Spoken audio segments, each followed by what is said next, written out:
ओम बापू नंदाचौर वालिया आपकी सदा ही जय। ओम बापू नंदाचौर वालिया आपकी सदा ही जय। ओम शहंशाह झंडे की सदा ही जय। बाके बिहारी लाल की जय।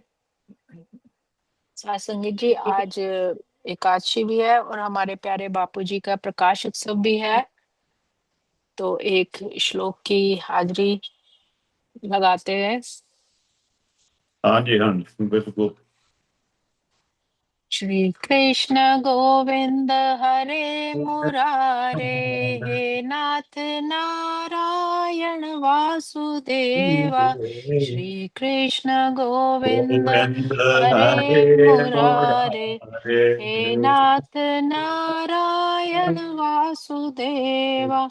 पित मात स्वामी सखा हमारे, पित मात स्वामी सखा। सखा हमारे। हे नाथ नारायण वासुदेव। श्री कृष्ण गोविंद हरे मुरारे, हे नाथ नारायण वासुदेवाय। वसुदेव सुतं देवं कंस चाणूरमर्दनं, देवकी परमानन्दं कृष्णं वन्दे जगद्गुरुं, कृष्णं वन्दे जगद्गुरुम्। ॐ श्री परमात्मने नमः। श्रीमद्भगवद गीता अथ एकादशोऽध्यायः। प्यारी सात संगत जी, हम 11वें अध्याय का श्रवण कर रहे हैं। श्लोक क्रमांक हमने 48 तक श्रवण किए। आज अगले श्लोकों में प्रवेश करेंगे। पिछले श्लोक में प्रभु ने अपने मुखारविंद से उपदेश दिया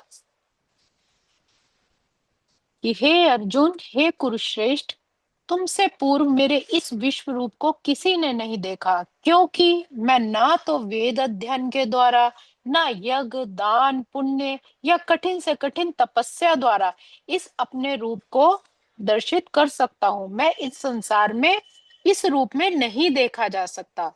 तो कब देखा जा सकता है?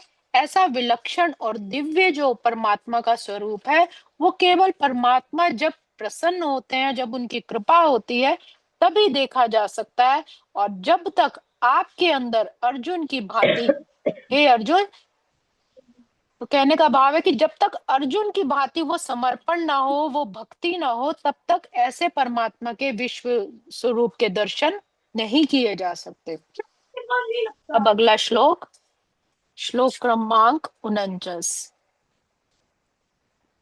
माते व्यथा मा च मैम ने बोला जाओ विमूढ़ फिर, भावो, अगर वो वेट कर रही है तो। दृष्ट्वा रूपं घोरमितृणमेदं, व्यपेतिभिः प्रीतमना पुनस्त्वं तदेव मे रूपमिदं प्रपश्य। प्रभु कह रहे हैं कि तुम मेरे इस भयानक रूप को देखकर अत्यंत विचलित एवं मोहित हो रहे हो। अब इसे मैं समाप्त करता हूँ। हे मेरे प्यारे भक्त, तुम समस्त चिंताओं से पुनः मुक्त हो जाओ। तुम शांत चित्त से अब अपना इच्छित रूप देख सकते हो। कहने का भाव है कि भगवान यहाँ कह रहे हैं कि तेरा और मेरा जो संवाद है, ये तो प्रसन्नता का विषय है, आनंद रूप है, लीला रूप से होना चाहिए। इसमें भय और मोह बिल्कुल नहीं होना चाहिए। मैं तेरे कहे अनुसार घोड़ों को भी हाँकता हूँ, तुमसे बातें भी करता हूँ और विश्व रूप भी दिखाता हूँ। आदि सब कुछ करने पर भी क्या तुमने मेरे अंदर कोई विकृति देखी? मतलब मुझ में कोई क्या अंतर देखा? मेरे में कुछ भी अंतर आया क्या? ऐसे ही मेरे विश्व रूप को देखकर तेरे अंदर भी कोई विकृति नहीं आनी चाहिए।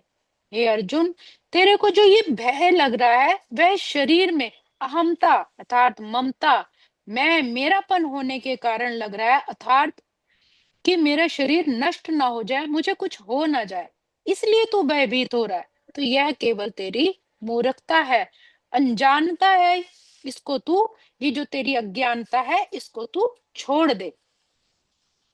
यही मनुष्य की मूर्खता है और इसी को भगवान आसुरी प्रवृत्ति कहते हैं, क्योंकि जो भगवान की तरफ चलने वाले हैं उनको तो अपने प्राणों का मोह रहता ही नहीं, बल्कि उन्हें तो सर्वत्र भगवत भाव ही रहता है और एकमात्र भगवान में ही उनका प्रेम रहता है, इसलिए वो निर्भय हो जाते हैं।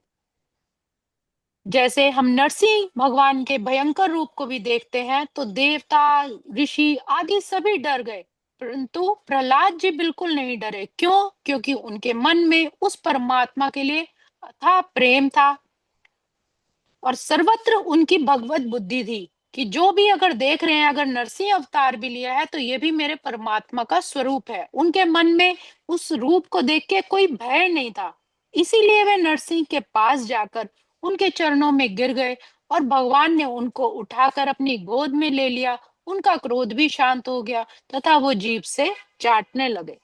तो इतने पर भी जो प्रहलाद था वो भयभीत नहीं हुआ, क्यों? उनके इस विराट विकराल स्वरूप को देखकर। तो अर्जुन को भी भगवान यही कह रहे हैं कि तू अगर मेरे इस विकराल रूप को देखकर भयभीत हो रहा है तो ये तू अपने शरीर से, तेरा मोह है जिसके कारण तू ऐसा महसूस कर रहा है।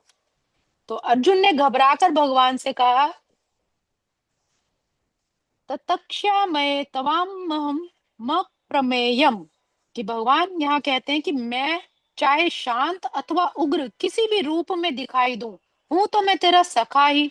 तुम डर गए हो तो यह तुम्हारी मूढ़ता है, मित्रता में ढिलाई है। जो कुछ दिख रहा है वह सब मेरी ही लीला है, इसमें घबराने की क्या आवश्यकता है? मित्रता में कौन बड़ा और कौन छोटा? इसलिए भगवान शांत उग्र किसी भी रूप में आए ये उनकी मर्जी है। सुंदर दृश्य हो, पुष्प खिले हो, सुगंध आ रही हो, तो भी वह भगवान का मूल रूप है। और अगर मांस, हड्डी, मैला या दुर्गंध आ रही हो तो वह भी परमात्मा का ही स्वरूप है। सब कुछ उनके अंदर ही है, कुछ भी बाहर नहीं है। भगवान ने राम, कृष्ण आदि जितने भी रूप धारण किए, उनमें से मत्स्य, कच्छप, वराह आदि भी कई रूप धारण किए। वे कोई भी रूप धारण करें तो भी वो भगवान ही है, वो दिव्य ही है। रूप तो भगवान का है और क्रिया उनकी जो भी है वो लीलाएं कही जाती हैं। कोई पाप अन्याय करता हुआ दिखे तो समझे कि भगवान कलयुग की लीला कर रहे हैं। वे जैसा रूप धारण करते हैं वैसी ही लीला भी करते हैं। मूर्ति का रूप जो भगवान का है वो मूर्ति की तरह अचल रहने वाली लीला है।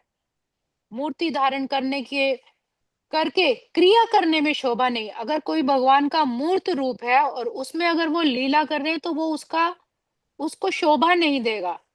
तो क्रिया ना करने में ही, उस मूर्ति में ही जो उनका स्वरूप है वो झलकता है, यही उनकी शोभा है। और इसी तरह अगर वराह का रूप धारण करा है भगवान ने तो वराह की तरह ही क्रिया, वराह अर्थात सुअर, जो उन्होंने उस रूप को धारण किया था हिरण्य हिरण्याक्ष को मारने के लिए, और मनुष्य का रूप धारण करके वे मनुष्यों की तरह क्रिया करते हैं। वे कोई भी रूप धारण करके कैसी ही क्रिया करें, उनसे भक्तों के हृदय में कोई भी विकार नहीं होना चाहिए। उनके हृदय में, उनकी दृष्टि में सिवाय परमात्मा के कुछ और दिखना ही नहीं चाहिए। यही परमात्मा की सच्ची भक्ति है और यही उनसे सच्चा प्रेम है। तो अर्जुन के इस रूप को देखने के लिए आज्ञा दी थी, उसी के अनुसार भगवान ने अपना विष्णु रूप दिखाया। अब इसी संदर्भ में संजय क्या कहते हैं? संजय उवाच, इत्यर्जुन वासुदेवस्तोक्त तत्त्वा स्वयकं रूपं दर्शयामास भूय, आश्वास्यामास च भीतमेनं भूत्वा पुनः सौम्य वपुर्महात्मा। संजय कह रहे हैं धृतराष्ट्र से कि अर्जुन ने इस प्रकार कहा तो भगवान कृष्ण ने अपना असली चतुर्भुज रूप प्रकट किया और फिर अंत में दो भुजाओं वाले अपने रूप को प्रदर्शित किया और इस तरह अर्जुन को धैर्य बधाया। तो अर्जुन पर भगवान की इतनी अद्भुत कृपा थी कि भगवान ने पहले उन्हें अपना विश्व रूप दिखाया, फिर देव रूप अर्थात चतुर्भुज में विष्णु स्वरूप में हुए और फिर मानस रूप द्विजभुज में रूप में उनके सामने प्रकट हुए। इसके साथ साथ भगवान ने हम लोगों पर भी इतनी अलौकिक कृपा की, इतनी विलक्षण कृपा की कि उस परमात्मा के विश्व स्वरूप का हम जो पठन पाठन कर रहे हैं, चिंतन कर रहे हैं, इस भयंकर समय में भी हम परमात्मा की विभूतियां, उनके विश्व स्वरूप का जो चिंतन करने का हमें जो ये मौका मिला है, ये परमात्मा की हम पर बहुत कृपा है। भगवान की इस कृपा को देखकर हमें प्रसन्न होना चाहिए कि हमें उनकी इन कथा लीला सुनने का, चिंतन स्मरण करने का मौका मिला। उस समय भी संजय बहुत थोड़े समय के लिए ही लोगों को समझे, जैसे और बहुत थोड़े से लोग थे जिन्हें ये ऐसा मौका मिला, और वही मौका आज हमें प्राप्त हुआ है कि हम उस परमात्मा के सुंदर स्वरूप की लीला का गुणगान कर रहे हैं, श्रवण कर रहे हैं और अपने मन में धारण कर रहे हैं। आज के श्लोकों को हम यही विराम देंगे। ओम श्री कृष्णार्पणमस्तु। हरे नमः, हरे नमः, हरे नमः। भजमन नारायण नारायण नारायण, श्रीमन नारायण नारायण नारायण, भव से तारायण तारायण तारायण, स्वामी नारायण नारायण नारायण, भव से तारायण तारायण तारायण। के बिहारी लाल की जय। मेरे सतगुरु महाराज की जय। श्रीमद् भगवत गीता की जय। जय जय बिल्कुल जय।